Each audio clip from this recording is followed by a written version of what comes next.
A standalone bathtub may be the trendy thing right now, but it almost ruined one of my sellers' home sale. And so today, I want to break down the top 10 most complained about home features from homeowners, buyers, and investors that did these features, and now they totally regret their choices. And some of these, they might surprise you. Some you might totally agree with. Either way, if you're building a home, remodeling, flipping a home, thinking of buying a house, you need to know this stuff before making the same mistakes. Also, stay tuned to hear about that freestanding tub that almost cost my sellers that sale of their home. So let's get into it. First of all, we've all seen those big outdoor kitchens, maybe on Pinterest, Instagram, maybe you have people you know. And as nice as they are, those outdoor kitchens can require a huge initial investment, even more so than some indoor kitchens. And you may like to cook, entertain, but there are many others that do not.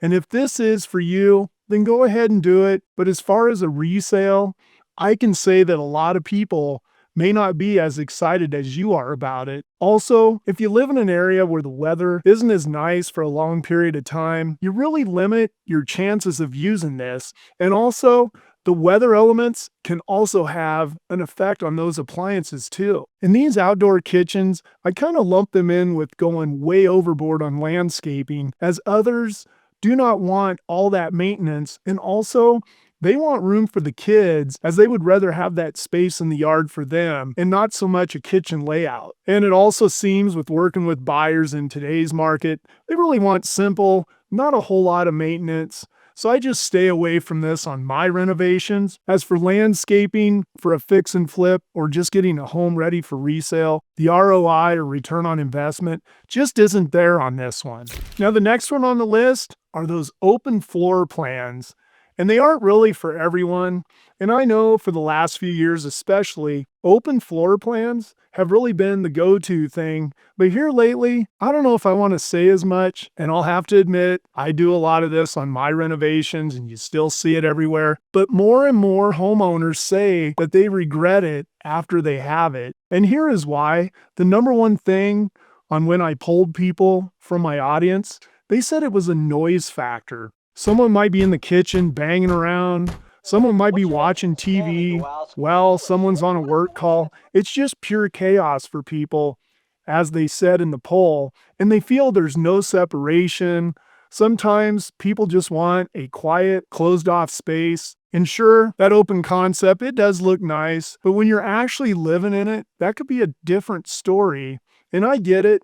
Some people, they just love that open concept. I know I do. But before you go all in on this, just think about how your family actually lives. And sometimes that little separation isn't such a bad thing after all. Now, speaking of open floor plans, let's talk about open shelving concept in kitchens. Now, I've done another video in regards to this as well, which I'll put down in the description. And this type of kitchen, it looks good on Pinterest or those Instagram videos and so forth, but do you know that it is among the most common regret that people have when they do a kitchen remodel? Open shelving is often a nightmare to maintain. And again, I'm giving you this from the polls I took and the people I deal with. And they say that dust accumulates on all those open shelves and you have to clean it regularly. And you need to wash your dishes before using them if you keep them on those open shelves. You also have to keep the shelves orderly. And if not, they become a cluttered mess. And no one wants to look at that. Now, there have always been cabinets, in my opinion, with doors for a reason. And most buyers, they don't like this concept either. I don't ever use it on any of the projects I do, just to make that safe play. And you may just really, really want to think about doing this concept if you're getting ready to remodel your kitchen. But again, it's your house. I always say do what makes you feel good. I'm only trying to convey what a lot of people out there are saying. And while we don't recommend going for a large scale open shelving, you can always try to mix traditional cabinetry with open shelving if you just love that look. The cabinets will allow you to hide the clutter and keep your dishes protected, and get the most use of your kitchen storage. Then you could install a little open shelving as the design flourish, but keep your open shelving small to minimize all those maintenance efforts that I just spoke of. And now let's look at those barn doors that you have seen all over the place the last few years. And I get it, they've had their moment, but what about right now? Are people over them? They don't actually save on space, and they need clearance on the wall just to slide open, and they don't really seal shut, which means no privacy. And again, a lot of this is coming from polls I have done with my audiences, and they all think they look dated, and what was trendy maybe the last few years isn't necessarily a great long-term design choice anymore. But if you love the look, just go for it. But if you are on the fence, there is definitely a better door option out there. And I'll admit I've used them in my projects, but I usually use them if it's in a very small space and I don't want a door that opens up and so forth, and it's really my only option. But again, just do it what you like to do, but keep this all in mind. Now, the next one, I guess that somewhat was a surprise for me, hollow core doors. As I said, that the doors just feel cheap, and I can agree with what they're saying, but you do see them everywhere. And if you ever slammed a hollow core door, you know exactly, I guess, why they made the list. They always let noise through. And even if you go out of your way to insulate your walls, these doors, they do nothing to block the sound. They feel flimsy, and one good hit, and you've got a hole in it, and they just cheapen the home. The best thing you could do is get solid doors.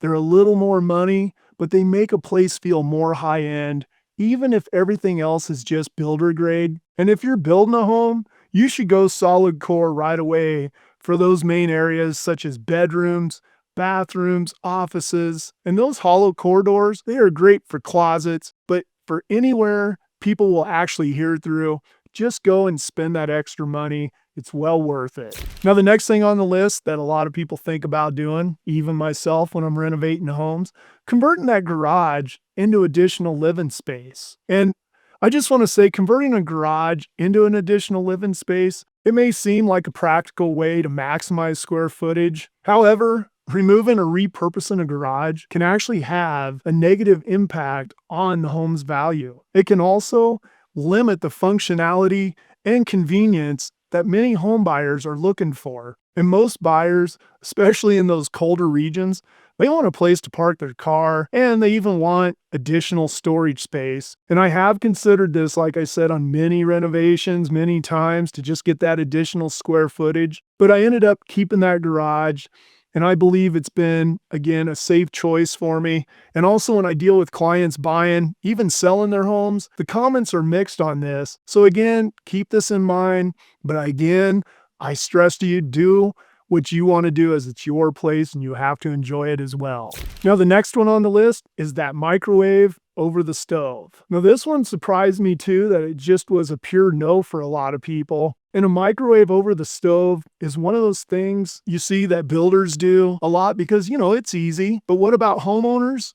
They even said they regretted it. The exhaust fan is basically useless. Most of them, they don't vent outside anyway. So really that thing's just blowing air right back into your kitchen. And it also messes up those cabinets. And the flow of the kitchen, to many just say that it just doesn't look right. It's also inconvenient as you're lifting hot dishes up and down, and it's just not ideal. And as far as better options, some say the drawer microwaves, but they're a pain to clean. And others just say, look to basically find room in a pantry and so forth and just tuck that thing away. Anyway, I'll have to say that one was kind of a surprise to me. Maybe give me some comments below on how you feel about that one for sure. And now the next one is removing or combining some bedrooms in the house. I mean, combining bedrooms into bigger rooms might always seem like a good idea, but you should really think twice before knocking down those walls. I'm guilty of this. I think about